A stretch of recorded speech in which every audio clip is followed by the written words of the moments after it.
చూస్ country delight, live better. ఇప్పుడే country delight app ని download చేసుకోండి. నమస్తే అండి సురేష్ బాబు గారు. కీర్తి గారు నమస్కారం అండి. కుంభరాశి వారికి జూలై 1 నుంచి 31 వరకు ఎలా ఉంటుంది? సో ఒక ముక్కలో చెప్పాలంటే 12 రాసులు జూలైలో బాగున్న రాసులు ఇది ఒక రాశి అని చెప్పుకోవాలి. ఓకే. సో పాపం వీళ్ళు కొంచెం ఇబ్బంది పడుతూ ఉన్నారు కదండి. ఏలినాటి శని 2 స్టేజ్లు అయిపోయి 3వ స్టేజ్లో. బట్ వీళ్ళ అదృష్టం కొంది కుంభరాశి వాళ్ళకి స్లోగా డే బై డే ఇంప్రూవ్మెంట్ వస్తూ ఉందండి. నేను కూడా అదే చెప్తూ ఉన్నా, భయపడొద్దు. అంత ముందుతో 3rd స్టేజ్లోకి వెళ్ళారు, గురువు మారారు, అందరూ మారారు. ఇప్పుడు కూడాను ఇప్పుడున్న ప్రజెంట్ ప్లానటరీ కాంబినేషన్కి అనుకూలంగానే ఉందండి. ఒక్క కుజుడు మాత్రం కొంచెం ఇబ్బంది పెడుతూ ఉన్నారు, కానీ మిగతా అన్ని విషయాలు చాలా బాగుంది.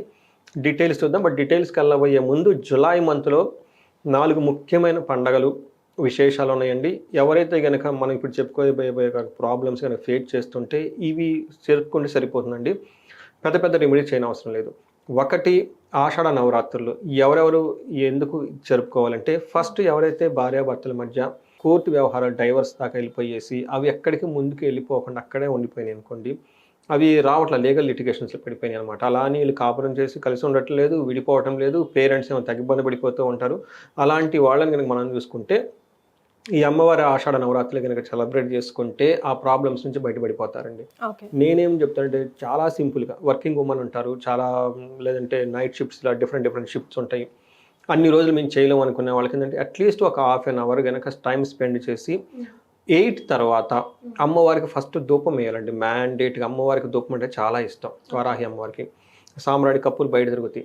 ధూపం వేసి మనకి షోడోపచార అంటారు, 16 రకాల ఉపచారాలు. అవి కాకపోయినా అట్లీస్ట్ పంచోపచార అంటారు అనమాట. అది గూగుల్లో తెలుస్తుంది. చేసుకొని ఈ అమ్మవారిది అష్టోత్తర శతనామాలని ఉంటుందండి. అది ఆ నామాల వరకు చదువుకోగలిగితే తర్వాత ఈ 9 డేస్ ఎవరి మీద కోప్పడకుండా ఉండాలి. ఇంటర్నల్గా కనుక ఉండి ఇది చేసుకుంటే ఈ సమస్యల నుంచి బయటపడిపోతారు. మనం ఏం చెప్పుకున్నామండి, డైవర్స్ ఇష్యూలు అని చెప్పుకున్నాం. తర్వాత రియల్ ఎస్టేట్ వాళ్ళు చాలామంది బాగలేదండి, ఇబ్బందులు ఉన్నామండి, కంపెనీలు అమ్మేసుకున్నామండి, కంపెనీ స్టాఫ్ అంతా వెళ్ళిపోయారండి, ఎవరైతే కనుక బాధపడి బట్ అదే ఫీల్డ్లో ఉంటున్నారో వాళ్ళ గురించి. తర్వాత అగ్రికల్చరల్ వ్యవసాయదారులకి మాకు పంట సరిగా రావటం లేదు, మేము కూడాను అప్పుల్లో పడిపోయాము, ఈ భూమి అమ్మేసుకుందాం అనుకుంటున్నామండి అను పరిస్థితిలో ఉన్న వాళ్ళంతా కూడా ఈ ఖచ్చితంగా ఈ నవరాత్రులు చేసుకోవాలండి. అదే కాకుండా గురు పూర్ణిమ, ఎవరికైతే గురువు సరిగా లేరో, ధనం రావట్లేదో, సరిగ్గా చదువు రావట్లేదో వీళ్ళు ఈ విశేషతను కూడా దేశం కూడా జరుపుకోవాలి. గురువులకి సేవ చేయాలండి. మెయిన్ పాదాభివందనం చేయాలి, సాష్టాంగ నమస్కారం చేయాలి. తర్వాత నాగపంచమి, ఇది మనం ఎవరు చేసుకుంటారంటే, మనం జనరల్గా ఎవరికైతే పిల్లలు కావాలనుకుంటున్నారో వాళ్ళు, తర్వాత కలగటం లేదు, తర్వాత మిస్క్యారేజ్ అవుతుంది, తర్వాత తల్లిదండ్రులకి మధ్య గ్యాప్ వచ్చేసింది, తల్లిదండ్రులకి పిల్లలు వీళ్ళు చెప్పిన మాట వాళ్ళు వినట్లా, వాళ్ళు చెప్పిన మాట వీళ్ళు వినటం లేదు, కొంతమంది పిల్లలు ఎక్కడో దూరాన్ని ఉంటారు, ఆ ఫోన్లు కూడా సరిగా చేయట్లేదు, పట్టించుకోవట్లేదు అనుకున్న వాళ్ళు ఎవరైతే కనుక ఉంటారో ఈ రోజు కూడా సద్వినియోగం చేసుకోవచ్చు. నాగపంచమి రోజున పొట్టలో పాలు పోసి ఆ రోజుని చాలా చక్కగా జరుపుకుంటే ఇలాంటి ప్రాబ్లమ్స్ అన్నీ పోతాయండి. ఇవి చాలా ముఖ్యమైన ఇంపార్టెంట్ అండి. ప్రతి ఒక్కళ్ళు సెలబ్రేట్ చేసుకోవచ్చు ఎవరైతే ఈ ప్రాబ్లం బేర్ చేస్తుంటే. సో ఈ వీడియో మనం ఇప్పుడు ఎవరైతే చూస్తున్నారో వాళ్ళకి తెలిసిన వాళ్ళకు కూడా ఫార్వర్డ్ చేస్తే, వాళ్ళు తెలుసుకుని వాళ్ళు పాటిస్తే అది చేసినందుకు సంతోషం వాళ్ళకి వస్తుంది. ఏమవుతుందంటే ఆ పుణ్యంలో భాగం వీళ్ళకి వస్తుంది. అంతే కదండి. ఇప్పుడు మనం చెప్పుకుంటున్నాం, మనం పుణ్యాత్ములే కదండి. మనం ఒక మంచి విషయాన్ని మనం షేర్ చేస్తున్నాము, అది వాళ్ళు చేస్తే వాళ్ళకి బాగుంటుంది. ఇది కాకుండా ఇంకొకటి 6వ తారీఖున తొలి ఏకాదశి ఉందండి. తొలి ఏకాదశి పండుగ ఎందుకు జరుపుకుంటారంటే, ఇంట్లో కంటిన్యూస్గా ఏదో ఒక ప్రాబ్లంతో బాధపడుతూ ఉంటారు.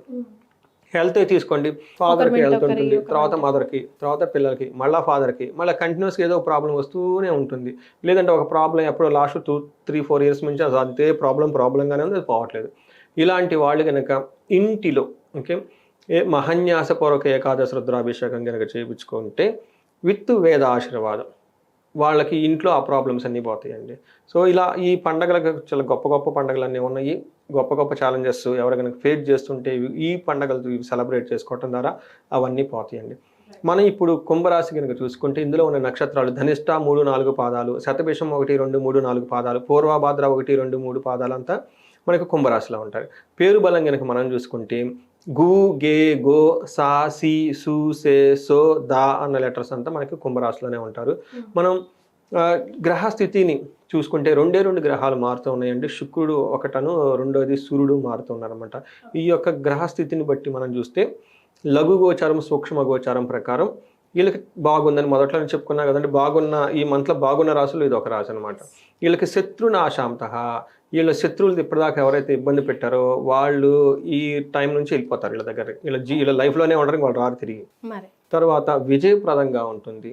తర్వాత సుఖ సుహృతాభివృద్ధి, ఫ్రెండ్స్తో చాలా బాగుంటారు. ఓవరాల్గా ప్రాస్పరిటీ ఉంటుంది, సక్సెస్ఫుల్గా ఉంటారు. ఒకే ఒక విషయంలో కుజుడు కేతు ఇద్దరు 5వ ఇంట్లో ఉండటంతో పిల్లల విషయంలో కొంచెం జాగ్రత్తగా ఉండాలి. అనవసరంగా మనసులో బాధపడతారు. ఇది ఒక్కటి మాత్రం ప్రికాషన్, మిగతా అంతా బాగుందని మనం చెప్పుకోవాలి. మనం డీటెయిల్ కనుక చూసుకుంటే సూర్యుడు 6వ ఇంట్లో ఉండటం వల్ల సూర్యుడికి ఒక బెస్ట్ పొజిషన్ అని చెప్పుకోవాలన్నమాట. 6th ప్లేస్లో ఉండటం ఏమవుతుందంటేనండి, వీళ్ళకి ఎగ్జిక్యూషన్ క్యాపబిలిటీ విపరీతంగా పెరిగిపోతుంది అనమాట. తర్వాత శత్రువుల్ని, వీళ్ళకి ఉన్న పవర్కి శత్రువులు ఎవరు వీళ్ళ దగ్గరికి రారనమాట. తర్వాత వీళ్ళకి ఏం చెప్తారంటే సుసౌఖ్యదేన్ యత్న కార్యార్థ సాధనం, ఏదైనా కనుక పని అనుకుంటే ఆ పనిలో ఎట్లాంటి టఫ్ పని అని చేసేస్తారు. దేహరోగాది, దేహం అంతా ఆరోగ్యంగా ఉంటుంది. ప్లస్ సంతోషం వస్త్రధాన్య లాభం అని చెప్తూ ఉంటారన్నమాట. అంటే ఏ ప్రకారం చూసినా చాలా చక్కగా ఉంటుంది, కష్టాలన్నీ పోతాయి అని చెప్తూ ఉంటారు. 6వ ఇంట్లో సూర్యుడు ఉండటం వల్ల. తర్వాత 7వ ఇంట్లో కుజుడు ఉండటం వల్ల మిక్స్డ్ రిజల్ట్ ఇస్తున్నారని చెప్పుకోవచ్చు. పాజిటివ్ సైడ్లో ఎలా ఉంటుందంటే వీళ్ళకి ఏ పని చేసినా కానీ ప్రాఫిటబుల్గా ప్రోగ్రెస్గా ఉంటుంది. అయితే ఫైనాన్స్ విషయంలో కొంచెం జాగ్రత్తగా ఉండాలి. ధనం కోల్పోయే అవకాశం, టెఫ్టింగ్ జరిగే అవకాశం ఎక్కువగా ఉంటుంది. కేర్ఫుల్గా ఉండాలి. వీళ్ళు వృధాగా వేరే వాళ్ళ మీద కోపపడటం, బ్యాడ్ లాంగ్వేజ్ వాడే ఛాన్సెస్ ఉంటుంది. ఈ రెండు వీళ్ళకి కొంచెం జాగ్రత్తగా పెట్టుకోవాలి. బట్ 7వ ఇంట్లో కుజుడు ఉండటం వల్ల ఏమవుతుందంటే కువార్త పుత్ర భాతృణం క్రోధ అని చెప్తారు. అంటే వీళ్ళు చెడు వార్తలు వినే అవకాశం ఎక్కువగా ఉంటుంది. పుత్రులతోటి లేదంటే అన్నదమ్ములతో గొడవపడే అవకాశం ఎక్కువగా ఉంటుంది. అందుకని ఈ విషయంలో కుజుడు మిక్స్డ్గా ఉన్నారు కాబట్టి కొంచెం బాగుండి కొంచెం ఇబ్బంది పెట్టే విధంగా ఉన్నారు కాబట్టి కొంచెం జాగ్రత్తగా ఉండాలి. అయితే శుక్రుడు అగైన్ వీళ్ళకి విపరీతంగా మంచి బెనిఫిట్ చేస్తున్నాడు. 4వ ఇంట్లో ఉండి 10th హౌస్లో చూడటం వల్ల ఫస్ట్ వీళ్ళకి అఫీషియల్ మ్యాటర్స్లో చాలా బాగుంటారు. మనం ఇందాకనే చెప్పిన సూర్యుడు వీళ్ళకి చక్కగా యోగ్యతను ఇస్తాడని, సూర్యుడితో పాటు కుజుడు కూడా ఇంకా మంచి హెల్దీ అయిన అట్మాస్ఫియర్ని అంతా ఆఫీస్లో కలగజేస్తూ ఉంటారు. మనీ ప్రకారంగా బాగుంటుంది. ఓవరాల్గా మంచి ప్రతి ఒక్కరితో నైస్గా ఇంటరాక్ట్ అయ్యి జాలీగా ఉంటారనమాట. అయితే వీళ్ళకి మనకి మహర్షులు 4వ ఇంట్లో ఉండటం వల్ల శుక్రుడు ఎలా ఉంటుందని ఏం చెప్తారంటే స్వబుద్ధి బంధు సన్మానం, స్త్రీ సంభాషణ సంభ్రమ, పుత్రమిత్ర కళాత్రాది విద్యా గోష్ఠు సుఖే భృగు అని చెప్తారు.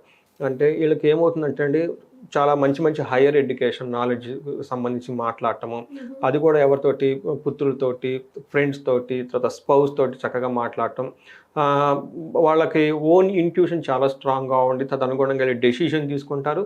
మంచి ఏమంటారు అప్రిసియేషన్స్ అంతా వీళ్ళ దగ్గరకు వస్తూ ఉంటుంది లైఫ్లో.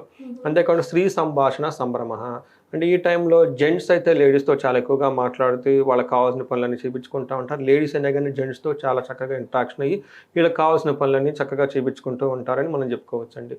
ఇది మనం ఓవరాల్గా కనుక చూసుకుంటే ఒక కుజుడు కొంచెం ఇబ్బంది పెడుతుంది తప్పక మిగతా అంతా బాగుందని చెప్పుకోవాలి. మరి కుంభరాశి వారికి నక్షత్రాల ప్రకారం ఎలా ఉంటుందండి? నక్షత్ర ప్రకారం చూసుకుంటే వీళ్ళకి 60 to 70% బాగుందని చెప్పుకోవాలి ఓవరాల్గా. ధనిష్ట నక్షత్రం వీళ్ళకి ఫస్ట్ ఈ మంత్లో ప్రమోషన్స్ వచ్చే అవకాశం ఎక్కువగా ఉంటుంది. రాజ్య లాభము అని చెప్తారు. అంతేకాకుండా లాభప్రదంగా ఉంటుంది, ధన ప్రాప్తి కూడా ఉంటుంది.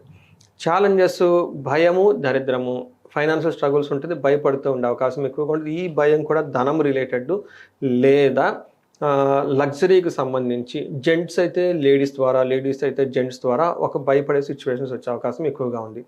శతభిష నక్షత్రం వాళ్ళకి రాజ్యలాభం ఉంది, ధనప్రాప్తి ఉంది, లాభప్రదంగా ఉంటుంది. వీళ్ళకి ప్రాబ్లం ఏమిటంటే ధనహీనత, భయము చూపిస్తూ ఉంటుంది. పూర్వభద్ర నక్షత్రం వాళ్ళకి అగైన్ వీళ్ళకి ధనప్రాప్తి బాగుంటుంది, ధనలాభము ఉంటుంది. వీళ్ళకి కొంచెం పూర్వభద్ర నక్షత్రం వాళ్ళకి కొంచెం ఛాలెంజెస్ ఎక్కువగానే, ధనహీనత, బంధనము, భయము రెండు చూపిస్తూ ఉంటుంది. ధనానికి ఇబ్బంది పడుతూ ఉంటారు. ఏదో ఒక విషయం ఇందాక మనం చెప్పుకున్నట్లు భయపడి ఉండే అవకాశం ఎక్కువగా ఉంటుంది. బంధనము, బంధించబడినట్లు ఉండే పరిస్థితి ఉంటుంది. ఇక్కడ బంధనం అంటే కన్ఫ్యూజన్, ఫ్యూచర్ గురించి ఎలా డెసిషన్ తీసుకోవాలి, ఎలా వెళ్తే ఫ్యూచర్ అంతా బాగుంటుంది, లేదంటే అసలు మనం చేయబోయే పని మనకి ఏమన్నా రిజల్ట్ ఉంటుందా లేదా అని ఒక కన్ఫ్యూజ్ అనే స్థితిలో ఉంటారు. సందిగ్ధంగా ఉండే అవకాశం ఎక్కువగా ఉంటుంది. సో వీళ్ళకి లత్తలు అవన్నీ ఏమి లేవండి. ఒక రకంగా చెప్పాలంటే స్ట్రైట్ ఫార్వర్డ్గా బాగుందని మనం చెప్పుకోవాలి.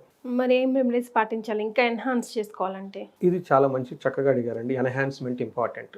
సో ప్లానెట్స్ చక్కగా ఉండగానే సరికాదండి, మన యాక్షన్ కూడా అనుగుణంగానే ఉండాలి.